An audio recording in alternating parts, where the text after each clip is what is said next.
Hey guys, here we are. Chuck versus the Truth, episode 8 of season 1. We are over halfway through season 1, guys. Made it 8 weeks into the rewatch. And so far, so good. The Intersect Project Podcast is doing pretty good, 8 episodes in. I'd like to see maybe 8 weeks from now where we are. Maybe we're huge.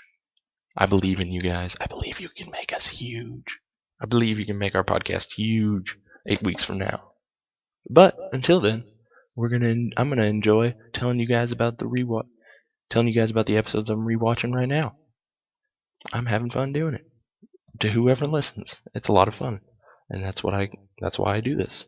I get enjoyment out of it. It's a lot of fun. Plus, it gives me an excuse to watch Chuck. I'm not gonna lie, it's a big perk. It's a big perk to running this podcast. So, like I said, we've made it to episode 8 of season 1, Chuck versus the Truth. Like I said, halfway through season 1. It's only 13 episodes this season, so we're almost done with season 1, guys. Just a few more weeks, and we're on to season 2. But anyway, enough about the future. Today is the present, and we must live in the now, in the present. So, let's talk about Chuck versus the Truth. Now, I will say, I enjoy this episode. It's got a lot of cool stuff. You may have saw my tweet. It's got truth serums, gymnastics, bullets, people getting hit with crutches, hospitals, romantic breakups, and sandwiches. Who doesn't love a delicious sandwich? So, this episode's got a lot, guys. It's got a lot going for it. It's a good episode. Solid episode. First off, I'd like to thank everybody. Last I checked, everybody who's listening, by the way, I'd like to thank you guys because last time I checked the statistics of the podcast on the website where I host it, and we are running at like 71% efficiency, which doesn't sound good, but that's amazing because a couple weeks ago we were running at like 28% efficiency. So keep it up, guys. We can hit that 100% efficiency. Like I said, I believe in you guys. I believe in this podcast. That's why I keep doing it. I believe in you guys. I believe in the podcast, and I believe in Chuck. And I'd also like to thank all those that have promoted the podcast. You got Chuckaholics.com. Anybody on Twitter that's promoted the podcast by retweeting me throwing out the episodes. So go check all of those out.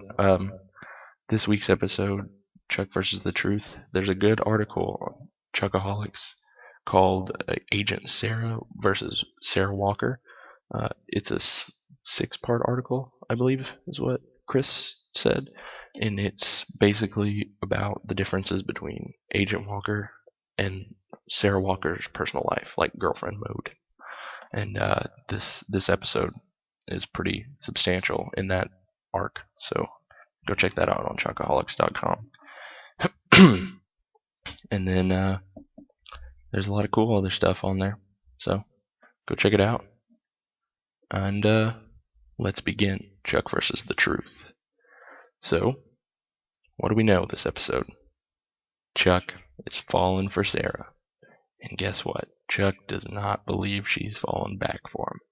But we can tell. By the end of the episode, we can tell there's something in her that's a little upset that Chuck is moving on.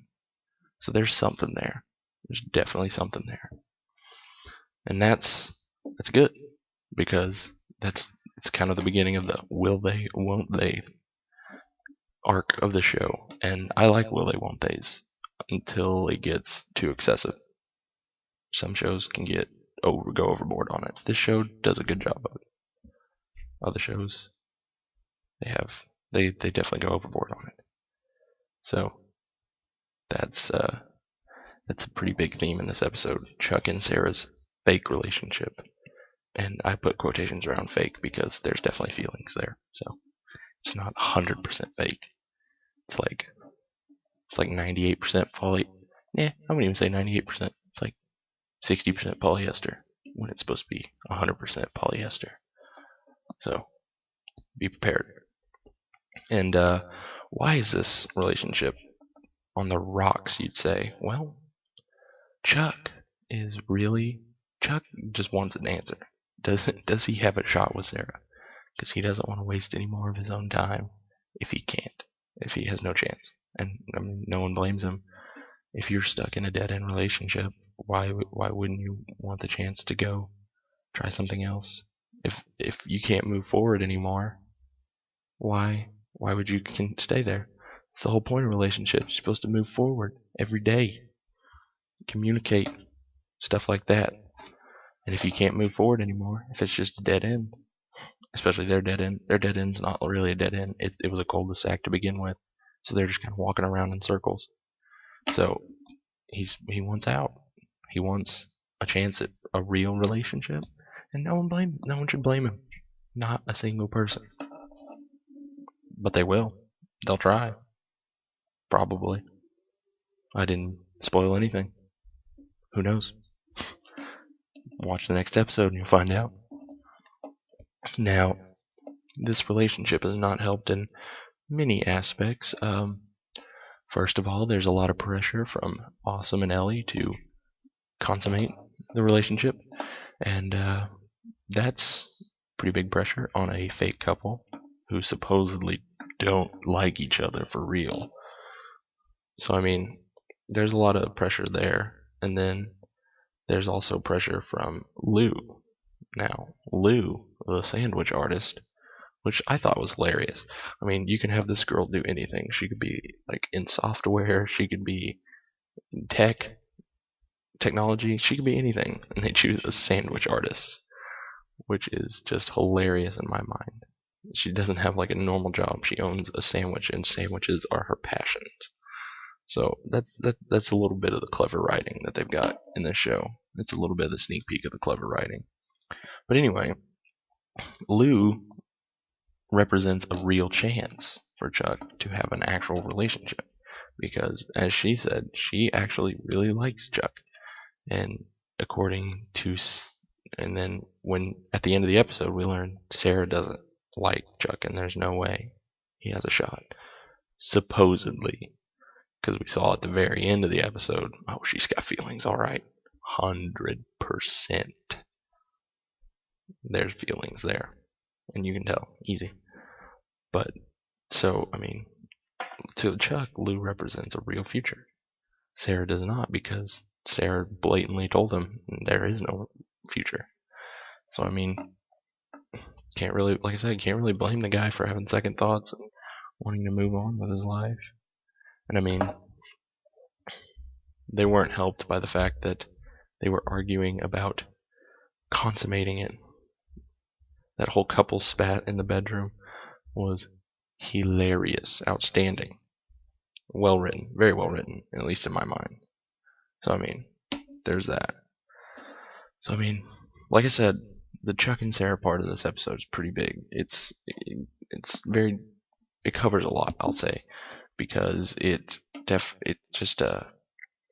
something to it. They're starting to build the will they won't they part of the arc, and then they're building the Chuck going, hey, I want a future for myself too. I want a realistic future. So I mean, that melds into the arc too. That Chuck, what does Chuck's future hold, and Chuck and Sarah's will they won't they? Those arcs kind of combine, and the will they won't they arc kind of begins there. So I mean, we started to combine arcs into the future, like Stargate Atlantis. I've never seen Stargate Atlantis. I apologize if anybody listens to this podcast and watches it and thinks I'm terrible for not watching it, but I will watch it eventually, because I like sci-fi TV shows. It's just what I do, man. It's what I do. But I will watch that eventually. But back off my tangent. Anyway, like I said, it's a big deal. Those two arcs combining is a big deal, because it's one of the major arcs and themes of the entire show. So pay attention to that. Next, we're going to move on to the segment that I like to do. That's why I started it, and it's a segment that I really enjoy. And it's a segment I hope you guys enjoy. Welcome to Hit of the Episode. Brought to you by me, because I'm sponsoring myself on this podcast. And it's a fantastic podcast. Share it. Sorry. Sorry for the shameful promoting. But back to the important segment. Hit of the episode. There were not many hits in this episode, if I'm being honest. There was not a lot of like fist fighting, so to say. There was there was just not a lot of bad guy fighting. So there's really only one choice, and that is when they're in the hospital and the bad guy is running, the gymnast is running from Chuck, Casey, and Sarah. And Casey grabs an elderly man's crutch and throws it at him like a javelin and hits him. It shows incredible precision. It shows wit, and it shows awesomeness because he hit a guy and knocked him down with a crutch by throwing it. And that's why it's the hit of the episode. John Casey, you've won this week. You've won Chuck versus the Truth's hit of the episode. Now, if I'm not mistaken, some of you at home might be keeping a score, but what I have is that's John Casey's third win of the season. So he's leading. He's got a pretty good margin. Closest to him is 1. So he's got a two game lead right now. Sarah Walker and Chuck need to catch up. John Casey's gonna blow him out of the water. But I mean, John Casey was the favorite, if we're being honest, going into the season, because he's the badass NSA guy. He kills people, cold-blooded killer, like Shoot 'Em Up, like that movie. Yeah, like that kind of badass. Shoot 'Em Up, minus the humor, of course, except the witty one-liners. Those are always fun. Anyway. Well, congratulations, Adam Baldwin. Your character John Casey has won Chuck vs. the Truth, hit of the episode. So let's move on to what do I want to talk about next? Let's talk about the Buy More. A lot going on at the Buy More this week. A lot of good humor going on in the Buy More this week. We've got Harry Tang and his wife, the Lady Tang, as Big Mike calls her. Oh man, it's hard to keep a straight face saying that because it's funny. It's just funny to say. But anyway, Lady Tang wants to buy Harry Tang a plasma screen TV, the biggest plasma screen TV there is, and Morgan has to help sell it. And what do Jeff and Lester do? They try to spin it. Why? Because that's what Jeff and Lester do. They're basically puppets of mayhem and chaos. They like to cause chaos and mayhem. So what do? They film the Lady Tang hugging Morgan Guillermo Grimes, and then they put in the tape. Morgan saying, "Meet me in the home theater room tonight." So what do they do with that tape? Of course, they show Harry Tang, their assistant manager, to try and get Morgan in trouble. So, Harry Tang does what Harry Tang wants to do. He goes to confront Morgan and the Lady Tang in the theater room. And what does he walk in on? Casey, Sarah, Chuck, all talking to General Beckman on the theater. So, Harry Tang has discovered their little spy organization. So what does Casey do? Says they're going to send him to Hawaii because he's a smart man and they're going to use him. Which in all honesty is not going to happen. If you want the truth, they're probably going to either there's two options. They're going to send him to Hawaii like they said they are, but they're going to keep him in an underground CIA facility for the rest of his life along with Lady Tang. Or they are going to kill him, which I think they did, because you'll see later on in other episodes that their way of saying they killed somebody is that they sent them away to a different place. So this is my opinion. There's nothing to back it up really, but I believe that they killed Harry Tang. I don't know about Lady Tang, but I think they took care of Harry Tang. And well, I mean, there was reasons he left the show. It's not that they didn't like the character. I think they could have gone pretty good places with the character, but The man who plays Harry Tang, I'm blanking on his name right now. I think I don't remember. He's a great actor, but he went to take a job as Vince Masuka on Dexter, and he plays Vince Masuka very well on Dexter. He's a great character over there. So I mean, follow him. He's a good actor, but he's best as Harry Tang, even if it is short. But he's the best there because, well, it's Chuck. Plain and simple. So I mean, that's the Buy More shenanigans of this week. We got Jeff and Lester up to their usual mystery and chaos, and then another big topic in this episode is this is the first instance of bad guys using Ellie to get to Chuck and Team Bartowski. Now, in this episode, she was not used directly to get to Team Bartowski, but it's a common theme using Ellie to get things, because she's not really gullible. I mean, anybody in her situation would probably believe that guy's a cop for some reason. I mean, why would it seems weird. She can be gullible, but a lot of the people she ends up believing, there's no reason not to believe them, I guess, is what I'd say. They provide hard evidence. So I mean, and I'm not really spoiling anything that they try to use Ellie in the future, because I'm not really giving away plot points, but like I said, she's somewhat gullible, but it's understandable gullibleness, because the people that convince her things are really good at convincing people of things. So I mean, I can't really fault her for stuff like that. But when they use her, she obviously gives the truth serum, and we start to see her going crazy. And we see a couple spat between her and Awesome, and then we see her embarrassing Chuck in front of Sarah as they were trying to consummate the relationship. I did air quotes there. So, I mean, and then she obviously has to go to the hospital because she was poisoned. But then we start to see how much Chuck also cares for his sister. I talked in an earlier episode, about how Ellie is really overprotective of her brother. Chuck is super protective of Ellie, like almost as much as Ellie is protective of Chuck. There's no doubt in my mind. He was willing to die so his sister could live. He is the ultimate good guy.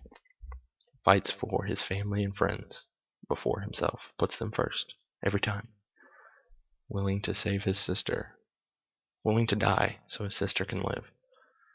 And that's great.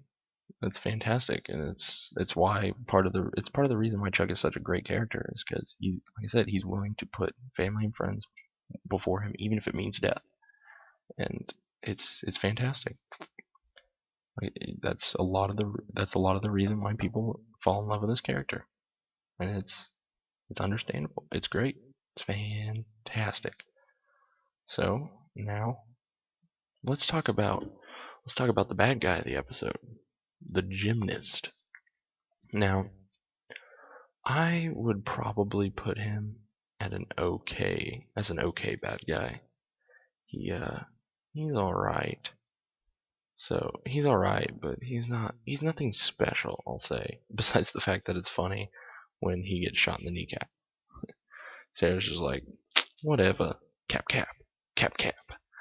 I don't know, I found that funny. So that's probably the only redeeming character of him. The only redeeming aspect of his character is that he gets shot in the kneecap when he's doing all the backflips and whatnot, which I thought was funny. So like I said earlier, he's not a great bad guy. He's not a bad guy. He's an okay bad guy. Nothing special, nothing terrible. So I mean, if I had to rate him, I'm gonna start giving these one episode bad guys a rating out of 10. If I had to give him a rating, I'd give him a 6. Because he got shot in the kneecap. He wasn't a gymnast and he doesn't get shot in the kneecap. He's at a 3 or 4. He's at a 6 because of that. So, congratulations, gymnast bad guy from Chuck vs. the Truth. You've won. You got a 6 out of 10 on the bad guy scale. I like the bad guy skill, actually. I think I'm going to use that in future episodes. Yeah, I like this bad guy rating. So get prepared for that. And next, we get to talk about Casey and Sarah. Oh, new topic, huh? Very new topic. You're probably thinking to yourself right now, what could we possibly talk about between Casey and Sarah? They're not that goody together. This is not an episode where they really matter together. Wrong. You're 100% wrong. This episode is very important because this episode is where we first get a glimpse that Casey might not be can be somebody besides a cold-blooded killer and can enjoy having a partner.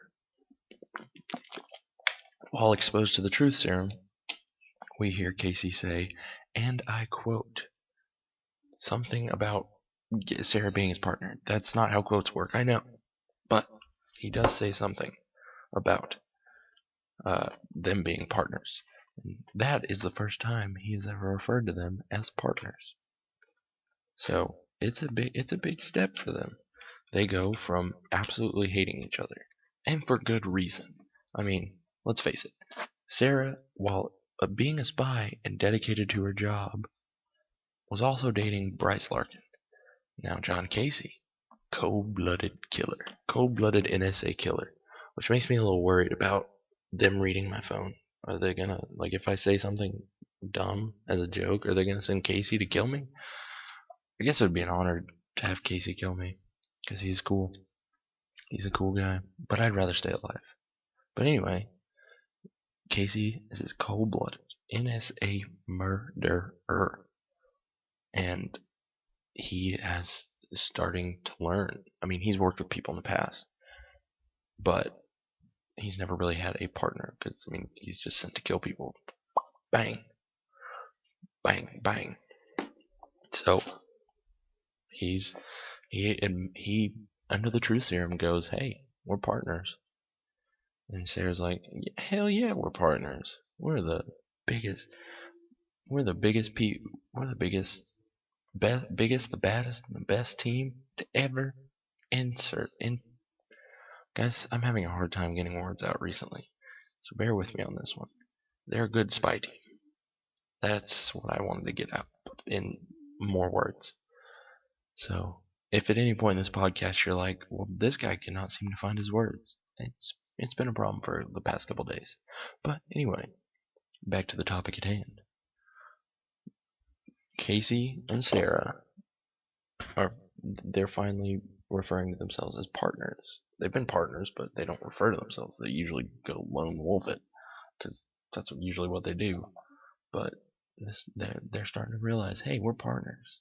We got to protect each other's back, and we got to protect each other's back while watching over this dumb doofus Chuck. But he's not a dumb doofus. We all know he's not a dumb doofus. So, like I said, it's important because it's a dynamic between them two that develops. So, I mean, it helps. It helps when your partner is someone that actually likes you in a way that they don't want to kill you. So, that's nice. So, we've moved on from Casey and Sarah to another segment that I like to do called Song of the Episode. And every week since last week, I have decided to I've decided to pick my favorite song that plays in the episode, because the music from Chuck is one of the main reasons I fell in love. The characters, the plot, the development, the stories, all of those are major reasons why I fell in love with this story, but music is definitely up there too. They picked fantastic music for the show, and I enjoy pretty much every episode of music. So, without further ado, Chuck versus the Truth's Song of the Episode. Now, a lot of you people out there listening right now are going to be saying, hey Paul, you gotta pick Toxic by Britney Spears. And I'm like, hey, it had a shot. It was close, but it is not this week's winner. And I can feel you hating me a little bit. through these through the airwaves. But just bear with me. While Toxic was hilarious and funny and topical because they're dealing with toxins, obviously, um, it's not my favorite song. My favorite song of the episode is actually at the saddest part of the episode, if you can call it that, the most disappointing part of the episode. Uh, my song of the week this week is "Fresh Feelings" by Eels, and like and I will provide a link down below, not down below, but in the description of this episode. I will provide a link for the song on YouTube, and it's it's a it's a fantastic song by itself. It's it's a good one. Like I said, like it's by itself, it's a good one, but coupled with what's going on in the episode, won it for me. It's it's a perfect song that describes the situation. And that situation is Chuck is breaking up with Sarah. Something nobody ever thought would happen. No one goes, "Hey Chuck, you're dating a very beautiful woman who is fantastic and really likes you back. Um, so what are you guys doing next week?" "Oh yeah, we broke up. I broke up with her." Nobody's ever gonna see that. Obviously, they don't know the circumstances behind it, but no one's ever gonna see that and go, "Hey, you made the right decision, Chuck." Even though as a third person omniscient viewer, we can say that because, like I said earlier, I mean, he thinks it's a dead end. It's basically him going around in circles in a cul-de-sac. He's not going anywhere, so he wants out. He wants to have a real life. But no one's going to see that and go, "Hey, Chuck, you made the right decision." No one in the show is going to say it. So that's that. But I mean, they're breaking up and this song's playing, and I can't help but smile. That's why it's my favorite song. That's why it's my song of the episode. Is if a song can play at a very sad or disappointing part like that and still make me smile, that is a good song. And then again, I really like music. I really appreciate music. It's it's something I've more recently gotten into. I used to not be a music person at all. Like I used to just like be sports talk radio, maybe some comedy albums, and then I was like, I never really listened to music, but I've gotten super into music recently. It's a lot of fun. So, "Fresh Feelings" by Eels. I'll provide a link below. I'll provide a link in the description of this episode for the song, and or you can just go look for it. Either way, I hope you enjoy it because I enjoyed the song. Well, guys, that is all the topics of this episode. I think I delved deeply into a lot of the things. This episode was a lot of revealing about how Chuck feels towards people, specifically his sister and Sarah, and I feel like I covered those topics fairly well. So, if you disagree with me, that's fine. That's what life is. People disagree with each other. They don't always agree. Uh, so, hey, why don't you send me your opinion about it on Twitter? Uh, my the Twitter my Twitter account for this podcast is at capital C Chuck Rewatch 33. It's also in the description of the podcast. So go follow me there. Like, I don't know if you can like this one, but share this podcast episode. Share the podcast in general with everybody. And review it on iTunes. The more reviews and shares we get, the more people see it, the more people download it, the more people go, "Hey, I should watch Chuck." The more people watch Chuck, the more people that watch Chuck, the more people come to love Chuck because it's like I say, everyone loves Chuck, just some people don't know it yet. That's a tagline I like to say because it's 100% true. And so the more people we can bring over to the dark side because we have cookies, the bigger the chance for the movie we all want. Now, what do we do in the meantime for the movie? Well, we talk about what we love. Chuck, I'm doing it. I have a podcast dedicated to a TV show, Chuck. You're listening to it right now. You guys if you're listening to this right now, you love Chuck enough to listen to me, some dumb idiot, talk about the show and my opinions on it for 30 something minutes. Now, I 100% thank you for listening. 100% thank you guys for listening. But we can get it bigger, guys. We can get it bigger. We need to share. We need to review so more people can see this. So more people get addicted to Chuck and learn the truth. Because, like I said earlier, the tagline. I'm gonna make a tag. I'm probably gonna make this the tagline of the podcast. Now, everyone loves Chuck. Some people just don't know it yet, and that's how I feel. So, like I said, review, share, so we can give that around. Once again, I'd like to thank you guys for listening. Without you guys, this podcast wouldn't exist. I mean, it probably like 3 or 4 episodes. I'd be like, hey, I'm just talking to myself, but you guys have actually responded enough to where, hey, there's a reason I do this, and it's because people actually listen and gather. I guess you gather enjoyment out of it. I hope you do. That's my intent. So that's nice. But like I said, this podcast has some goals to it. We want to get these goals. We want to do this for you. I've got a T-shirt design. The official T-shirt of the Intersect Project Podcast. I've got it drawn up on a website. So I'm gonna I'm trying to garner some ideas on that. See if anybody actually wants that. If you guys want a T-shirt, like I said, send me a tweet. Say, hey, I would totally buy one of those T-shirts. They're pretty cool. I put not a logo, but I did put the logo, but I put a couple of pictures of a tentative design on Twitter. So go check that out at Chuck Rewatch 33 capital C in Chuck. Also, we have this is a personal goal of mine, and it's a little selfish, but I like it. I like the goal, so I'm gonna stick to it. That goal is that I want this podcast to do a live podcast recording at NerdHQ 2015, possibly as a conversation for cause. I would totally be down to do that because it's a goal for this podcast, guys. This is what I want for the podcast. So, like I said, review it, share it with everybody you know, even people you don't know.